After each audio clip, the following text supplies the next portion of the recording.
കൊല്ലം പുത്തൂരിൽ 16-കാരിയെ പീഡിപ്പിക്കാൻ ശ്രമിച്ച വെണ്ടാർ സ്വദേശി മുരാരി തന്ത്രി എന്നറിയപ്പെടുന്ന രാജൻ ബാബുവിനായി പോലീസ് അന്വേഷണം ഊർജിതം.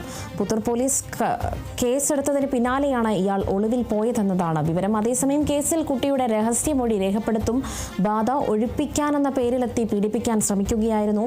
പെൺകുട്ടിയെ മുറിയിലേക്ക് കൊണ്ടുപോയി കടന്നു പിടിച്ചു എന്നതാണ് പരാതി. കൊല്ലം പുത്തൂരിലാണ് 16-കാരിയെ പീഡിപ്പിക്കാൻ ശ്രമിച്ച സ്വദേശി വെണ്ടാർ സ്വദേശി മുരാരി തന്ത്രി എന്നറിയപ്പെടുന്ന രാജൻ ബാബുവിനായി പോലീസ് അന്വേഷണം ഊർജിതമാക്കിയിരിക്കുന്നത്. സാമൂഹ്യ മാധ്യമങ്ങളിലടക്കം ഇദ്ദേഹം പല വീഡിയോകളടക്കം ചെയ്യുന്ന ഒരു വ്യക്തിയാണ്. പൂജാകർമ്മങ്ങളുടെ വീഡിയോകളടക്കം എങ്ങനെയാണ് പരീക്ഷയിലുള്ള വിജയസാധ്യത എന്നിങ്ങനെ രീതിയിലുള്ള പല വീഡിയോകളും ചെയ്യുന്നതാണ്.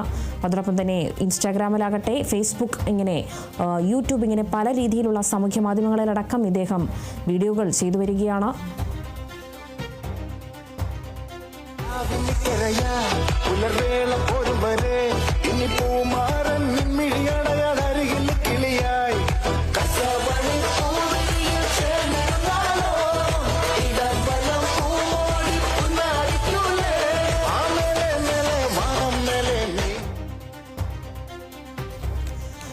കൊല്ലം പുത്തൂരിലാണ് 16 വയസ്സുകാരി ഇപ്പോൾ ഈ റീൽസിൽ കണ്ട തന്ത്രി രാജൻ ബാബു, മുരാരി തന്ത്രി എന്നാണ് അറിയപ്പെടുന്നത്. രാജൻ ബാബുവിനെയാണ് ഇപ്പോൾ പോലീസ് അന്വേഷിച്ചുകൊണ്ടിരിക്കുന്നത്. 16-കാരിയുടെ മേത്ത് ബാധ ഒഴിപ്പിക്കാനെന്ന് വിളിച്ചു വരുത്തി പെൺകുട്ടിയെ മുറിയിൽ കയറ്റി ഈ അതിക്രമം നടത്തുകയായിരുന്നു എന്നതാണ് പരാതി.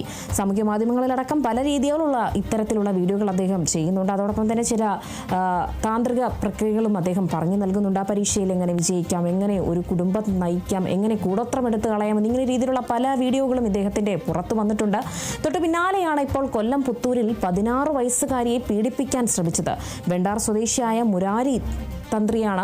ഇദ്ദേഹത്തിന് രാജൻ ബാബു എന്നാണ് അറിയപ്പെടുന്നത്. എന്തായാലും പോലീസ് ഇപ്പോൾ രാജൻ ബാബുവിന് അല്ലെങ്കിൽ സാമൂഹ്യ മാധ്യമങ്ങളിലെ മുരാരി തന്ത്രിക്കായിട്ടുള്ള ഒരു അന്വേഷണം ഊർജിതമാക്കിയിരിക്കുകയാണ്. പുത്തൂർ പോലീസ് ഇപ്പോൾ അദ്ദേഹത്തിനെതിരെ കേസെടുത്തിട്ടുണ്ട്. പിന്നാലെ ഇയാൾ ഒളിവിൽ പോവുകയാണ്. തന്ത്രി ഇപ്പോൾ ഒളിവിലാണ്. അതേസമയം കേസിൽ കുട്ടിയുടെ രഹസ്യമൊഴി രേഖപ്പെടുത്തും ബാധ ഒഴിപ്പിക്കാനെന്ന പേരിലാണ് പെൺകുട്ടിയെ മുറിയിലേക്ക് കൊണ്ടുപോവുകയും കടന്നു പിടിക്കുകയും ചെയ്തത്. എന്തായാലും പെൺകുട്ടിയെ മുറിയിലേക്ക് കൊണ്ടുപോയി കടന്നു പിടിച്ചു എന്നതാണ് ഈ രാജൻ ബാബുവിന്റെ പേരിലുള്ള പരാതി.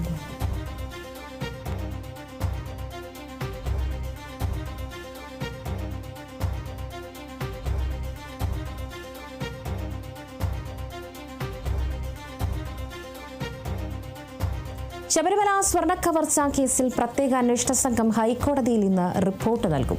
സ്വർണ്ണപ്പാളികളിൽ വീണ്ടും